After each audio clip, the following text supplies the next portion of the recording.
നമസ്കാരം. റാഫ്ടോക്ക് ഫുട്ബോളിലേക്ക് അവർക്കും സ്വാഗതം. റയലിന് അക്യൂട്ട് ബാഴ്സലോണൈറ്റിസ് എന്ന അസുഖമാണ്. അതിശക്തമായ ഭാഷയിൽ റയൽ മാഡ്രിഡിനെതിരെ രംഗത്തേക്ക് വന്നിരിക്കുകയാണ് FC ബാഴ്സലോണയുടെ പ്രസിഡന്റ് ജോൻ ലാപ്പോർട്ട. ഇന്നലെ ഫ്ലോറന്റീനോ പെരസ് ഒരു ആരോപണം നടത്തിയിരുന്നല്ലോ. അതായത് നെഗ്രേറെ കേസ് ഫുട്ബോൾ ചരിത്രത്തിലെ ഏറ്റവും വലിയ അഴിമതിയാണ് എന്നാണ് അദ്ദേഹം പറഞ്ഞിരുന്നത്. അതിനെതിരെയാണ് ഇപ്പോൾ ജോൻ ലാപ്പോർട്ടയുടെ മറുപടി വന്നിരിക്കുന്നത്. ജോൻ ലാപ്പോർട്ട പറയുന്നത്, ഫ്ലോറന്റീനോ പെരസ് പറയുന്നു, ഇങ്ങനെ കുറേ കാര്യങ്ങൾ പറയുന്നുണ്ട്. അതിന് എനിക്ക് പറയാനുള്ളത്, അവർക്ക് ഒരു അക്യൂട്ട് ബാഴ്സലോണൈറ്റിസ് എന്ന അസുഖമാണ്. അവർ തീർച്ചയായിട്ടും ഞങ്ങളെക്കുറിച്ച് വല്ലാതെ വറീഡാണെന്ന് തോന്നുന്നു. ബാഴ്സ യൂറോപ്യൻ ഫുട്ബോളിൽ ഒരു പീസ് ആഗ്രഹിക്കുന്ന ഒരു ക്ലബ്ബാണ്. അങ്ങനെയാണ് ബാഴ്സ പോകുന്നത്.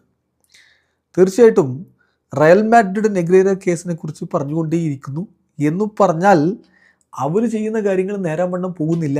അതിനെ ജസ്റ്റിഫൈ ചെയ്യാൻ വേണ്ടിയിട്ടുള്ള ചില ശ്രമങ്ങളാണ് അവിടെ നടക്കുന്നത്. പെർഹാപ്സ് ഒരു വർഷത്തിന് മുമ്പ് ഒരു എഗ്രിമെൻ്റ് ഉണ്ടായിരുന്നു ചില പ്രൊജക്റ്റുകളെക്കുറിച്ച്. അത് വേണ്ട വിധത്തിൽ ഫലവത്തായതില്ല. അപ്പം അവരങ്ങനെ പറഞ്ഞുകൊണ്ടിരിക്കട്ടെ, ബാഴ്സലോണയെക്കുറിച്ച് നോൺ സ്റ്റോപ്പായിട്ട് അവർ പറഞ്ഞുകൊണ്ടിരിക്കട്ടെ, എനിക്കതിന് പ്രത്യേകിച്ചൊന്നും പറയാനില്ല എന്നാണ് ഇപ്പോൾ ജോൻ ലാപ്പോർട്ടയുടെ മറുപടി. അതായത് നേരത്തെയുള്ള സൂപ്പർ ലീഗ് ഉണ്ടായിരുന്നല്ലോ, ആ ഒരു എഗ്രിമെൻറ്റിൽ നിന്ന് പിന്നെ ബാഴ്സയൊക്കെ പിൻവാങ്ങിയല്ലോ.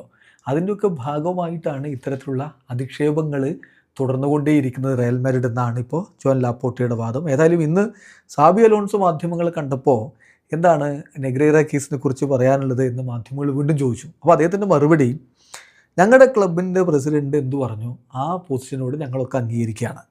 ഏറ്റവും ഇമ്പോർട്ടൻ്റ് ആയിട്ടുള്ള കാര്യം എന്ന് പറഞ്ഞാൽ മുഴുവൻ സത്യങ്ങളും പുറത്തു വരട്ടെ, അതല്ലേ ഫുട്ബോളിന് നല്ലത്. ഇതുമായി ബന്ധപ്പെട്ട് എന്തൊക്കെ നടന്നു, നെഗ്രേറ കേസിൽ എന്തൊക്കെ നടന്നു എന്നുള്ളത് മുഴുവൻ സത്യങ്ങളും പുറത്തു വരട്ടെ എന്നാണ് സാബി അലോൺസോയും പറഞ്ഞിരിക്കുന്നത്. വീഡിയോ അവസാനിക്കുന്നു. ഫുട്ബോൾ ലോകത്തെ കൂടുതൽ വിശേഷങ്ങളുമായി റാഫ്ടോക്സിൽ എത്താം.